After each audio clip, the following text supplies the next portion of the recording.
What's up, guys? I'm going to be going back through the archives one more time to show an interview that I did with Shea Patterson with you guys. This was on the Nation's Best Brotherhood podcast back in 2022, similar to my last podcast that I released with Lee Steinberg. Same concept. It was from my interview there. And I want to share this with you guys because a lot of people on my platform have never heard it.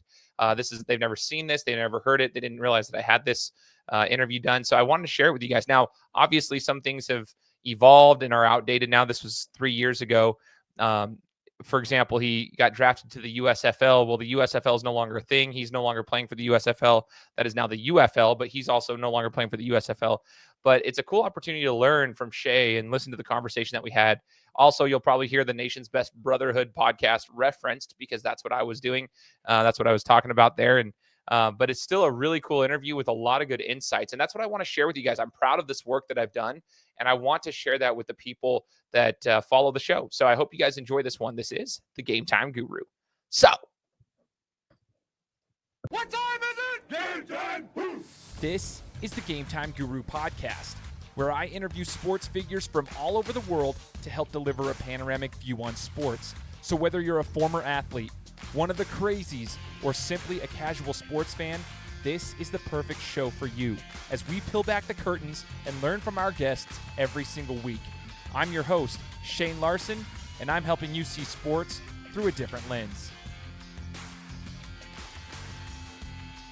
here on the podcast today, we are blessed and honored to be joined by Shea Patterson. Now, Shea's a big name quarterback who has played for some prestigious universities and now will be taking his talents to the USFL, and we're going to get to know more about him and his journey and get to learn about what he's expecting moving forward. And we'll also be asking the question at the end about what brotherhood means to him. So, Shea, first and foremost, thanks for joining us here on the show.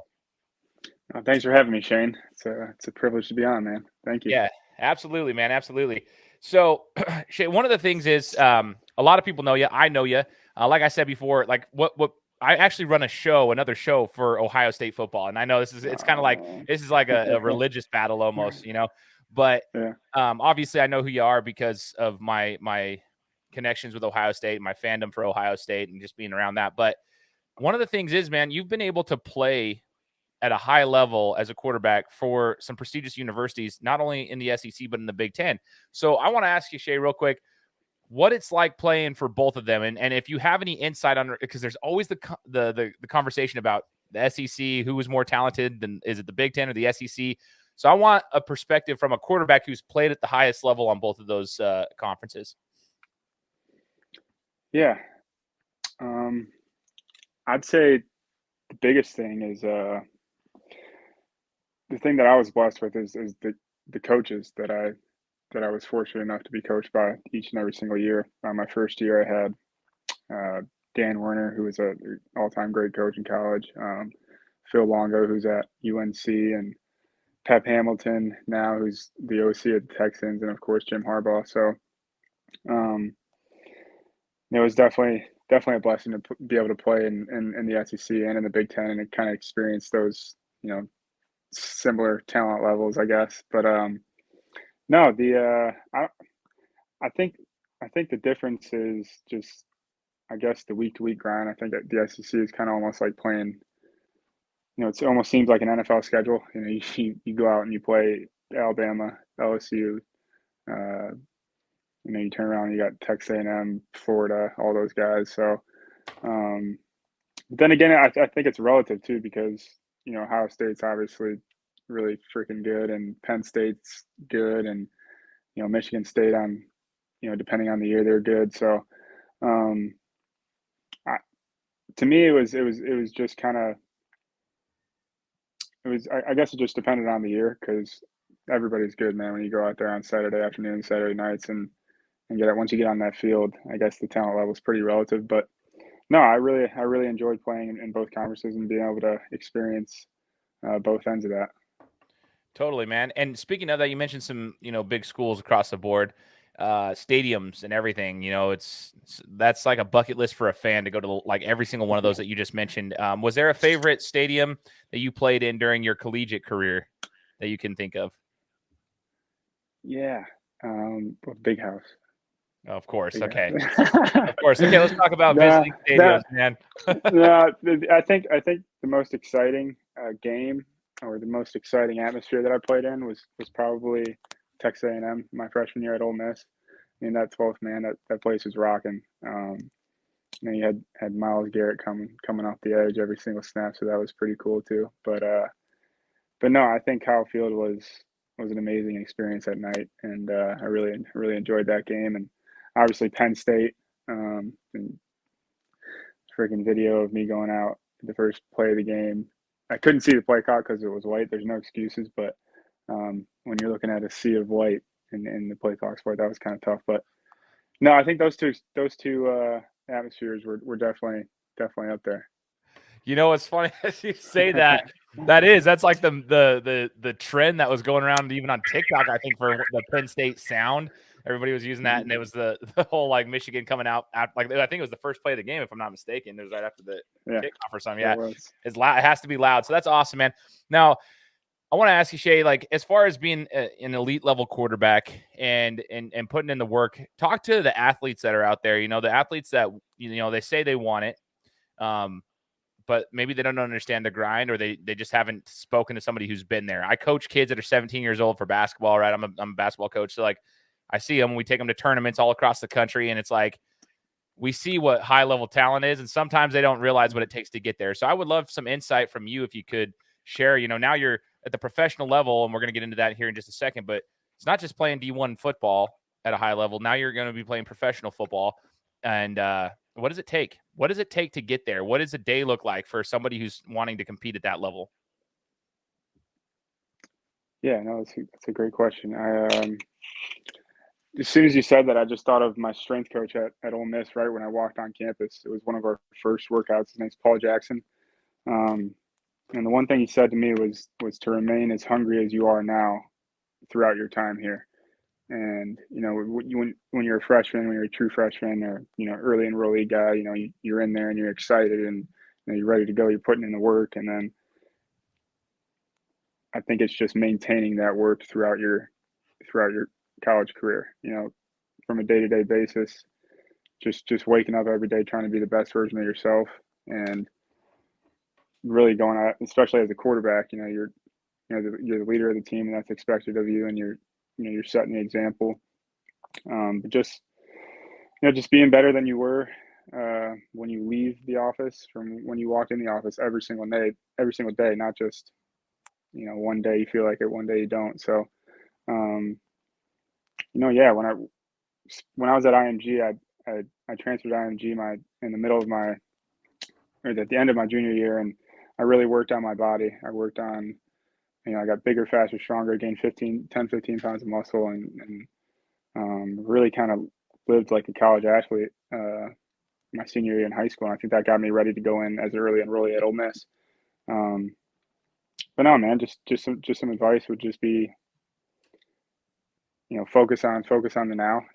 Don't think, if you did something in the past, if you're a 5-star recruit, it doesn't matter at all once you step on campus, because you're starting fresh and, not looking too far ahead into the future, not worrying about the future, not worrying about when you're going to play.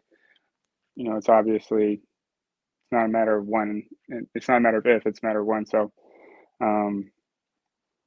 yeah, just keep your head down and be the hardest worker you can possibly be from a day-to-day basis would really be kind of my advice. I dig that. I hope the athletes that are listening are taking notes. That's one thing I always encourage people. Anybody who listens to a podcast or anything, if you're watching ESPN, whatever, I used to geek out as a young kid. I'd always just like write notes down. I was like that. Like listen to some like golden nuggets, especially what Shea just shared right there.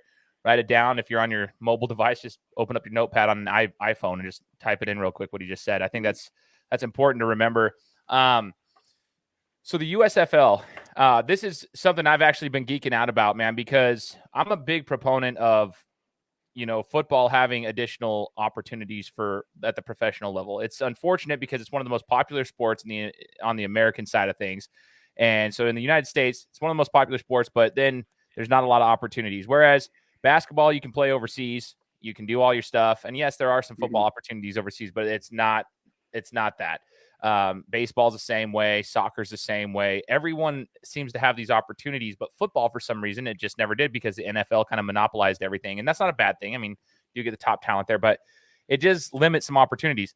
So when the XFL and the AAF and all these things were coming out, I actually was stoked about it. But then when I heard about the USFL making their comeback and I was reading, who was in charge and what was going to be happening, I was super stoked. So I'm actually really excited to hear your insight here because you just got drafted by the Michigan Panthers and you'll be playing for them.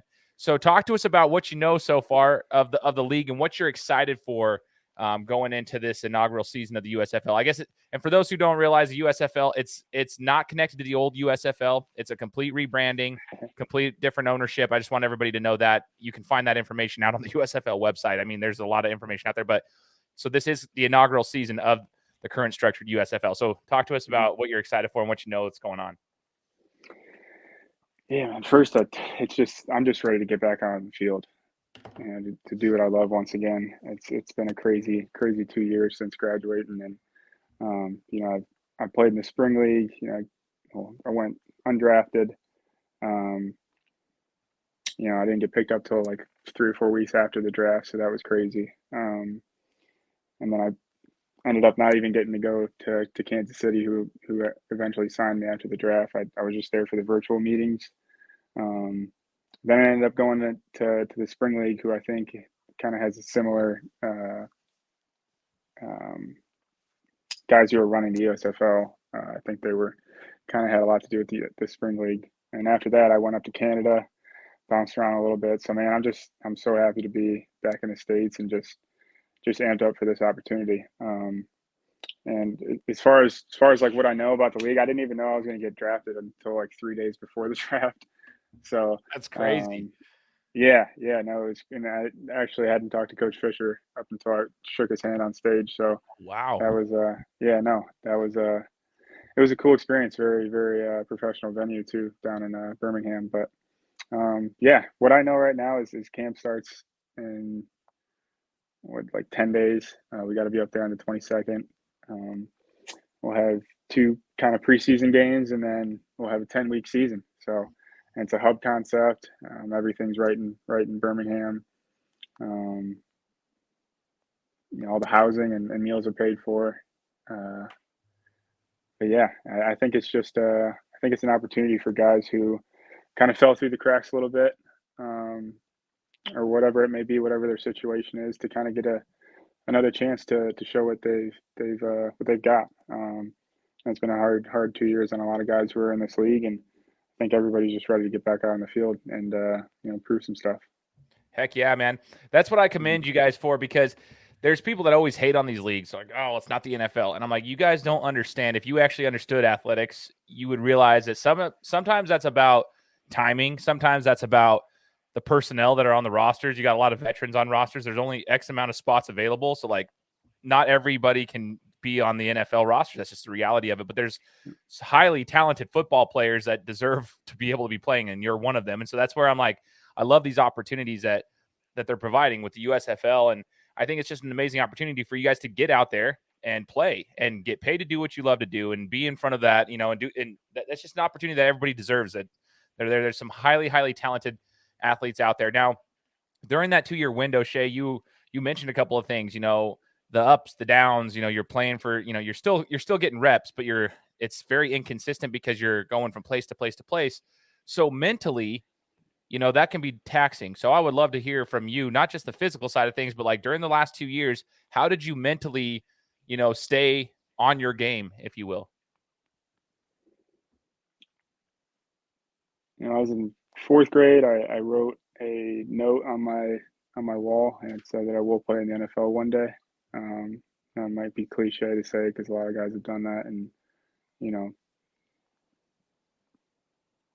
but it's just the fundamental fact of just not giving up, man. I've been a lot of places the last 2 years, like I said, and it's been very challenging. But I've been fortunate enough to have a good support staff around me and help keep me going. And my faith in God has definitely helped. I know he never leaves me, and he didn't the whole entire process. And I think that relationship with God and just the willingness not to give up, man.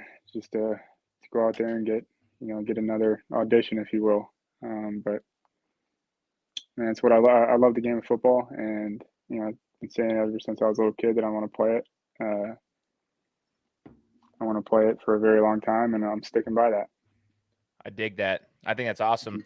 That can easily break people. You know what I mean?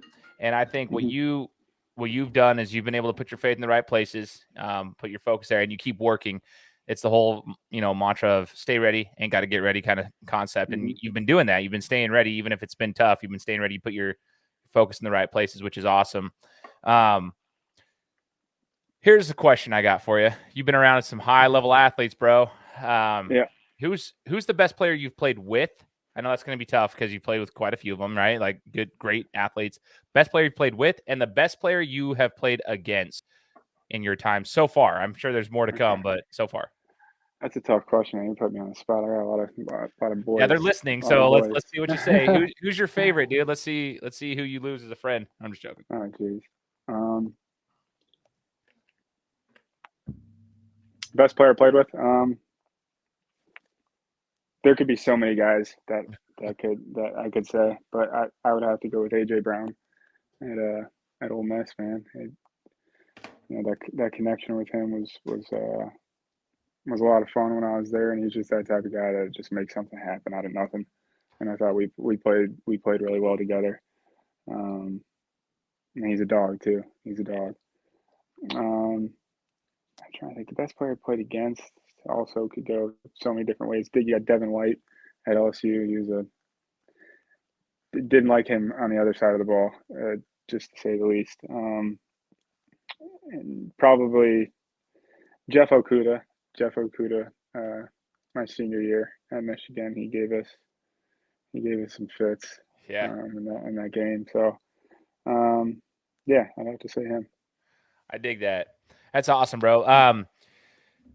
So I have so many things I would love to talk to you about, but we only have a limited amount of time. I want to respect your time, man. It's with you being a quarterback. One of the conversations I just literally had with a friend of mine this morning was, how athletes are the furthest thing from a dumb jock. I hate that statement, that as a quarterback, especially, we were talking about the different intricacies of the game. Even in basketball and stuff, I was talking to other coaches about the intricacies of sports. Football, especially as a quarterback, some playbooks in college, it might be a little bit shorter as far as your cadence, what you're going to be rolling out there as a football play and whatnot. But I was telling him how like certain quarterbacks have to know the plays, and those plays are extremely hard to understand. If you're a general fan, you don't even know the terminology. It's completely different, right? It's just like, it makes no sense. But talk to us about being a student of the game and how important that is for being a quarterback at the highest level, because we would love to hear kind of like, what does a play look? Oh, you're fine. What does a play look like for you? You don't necessarily have to give away the playbook, but what's like a play call that you had either at Michigan or Ole Miss and see if like anybody can even understand what that means. And secondly, what do you have to do to even just study and understand the plays? Yeah, they just got to put in the time, man. Just like anything else, whether you're studying for an exam or studying in school. When I think in the last like 8 years, I've had about 12 offenses that I've had to learn. So I think the ability to learn quickly and to adjust and be adaptable is huge, especially in the game of football when you're kind of bouncing around like I have. In college, I had 4 OCs and 4 quarterback coaches, so it was That's wild, dude. A lot to learn, but I'm glad it happened because it's especially right now, it's helped me a lot because I'm starting to pick up things much more quick.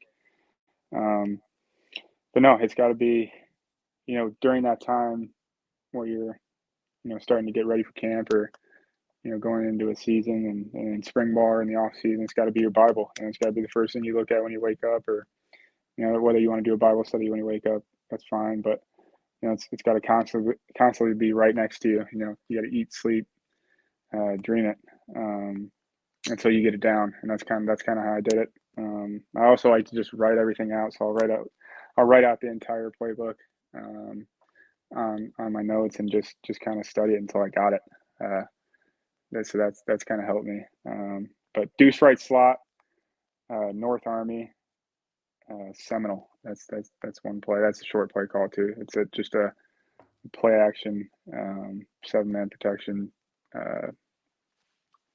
just a kind of play action pass. But That's just a kind Yeah, of flex. yeah. See, that's what I love that though. I love how you just nonchalantly, you kind of understand it. That's what I wanted to hear. Like all those things that go into it, saying something like that, someone would have no clue what you're talking about if they're just a casual fan. And that's what I think is awesome. I commend you guys for it, especially quarterbacks at your level, Shea. It's so cool. I always made fun of people who hated on Alex Smith, who was the number 1 draft pick back in the early 2000s for the 49ers, and I was like, dude, he had like 8 offensive coordinators in his first 9 years. Like, give him a break, dude. He was changing his offense and so you just mentioned 4 and 4. Like, it's like, Yeah, dude, that's I don't hard. even know how that play call just came to my head. That was actually from my senior year at Michigan. Just thought of it.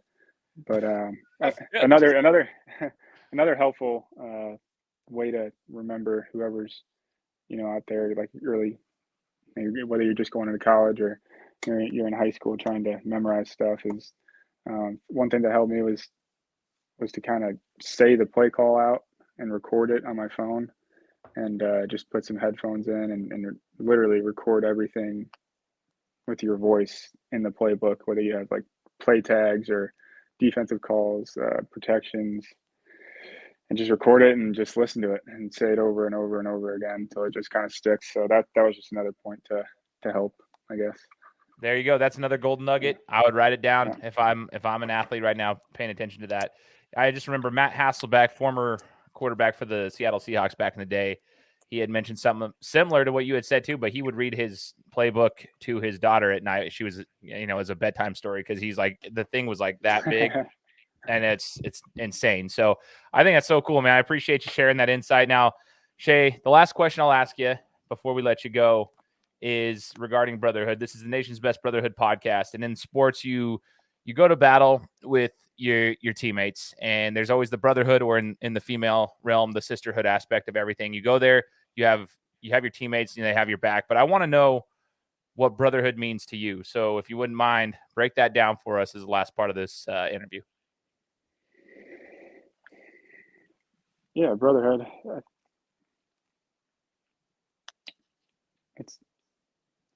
It's pretty much just being able to rely on the guy next to you, and trust, and be able to communicate and accept criticism just to get better as a whole, I guess, and really just caring for one another. And I mean, all of you are out there as a team, as a group, to accomplish one goal. And I think it's really important to kind of spend the time and get to know the guys and have a relationship with them before you go out to battle with them, before you get out on that field with them, and just have that chemistry going down. But yeah, I think the accountability factor, the ability to rely on someone, rely on the guy next to you, and be able to trust that dude's going to be where he needs to be when he's supposed to be there.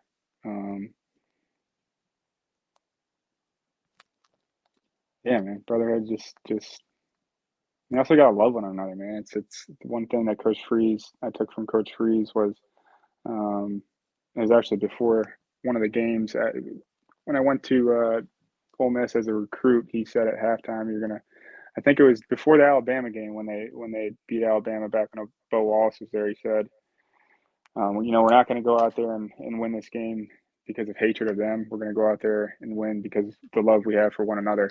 And that kind of stuck with me, just as in terms of talking about brotherhood. You go out there and love a guy, and you go out there and you want to play with that guy, and you want to be out there and win together. I think that's really important. That's a huge one.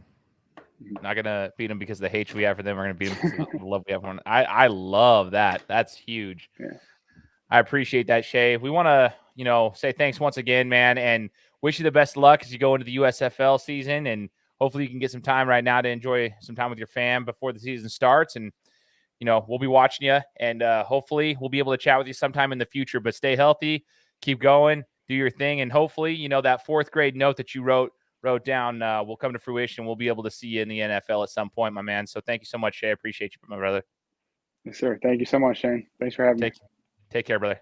We'll see you. Guys, thanks so much for listening to another episode of my show. Now, if you could go and do me a favor, head over to iTunes, give me 5 stars, and leave me a review. It would be greatly appreciated. Thanks, guys. Appreciate your support.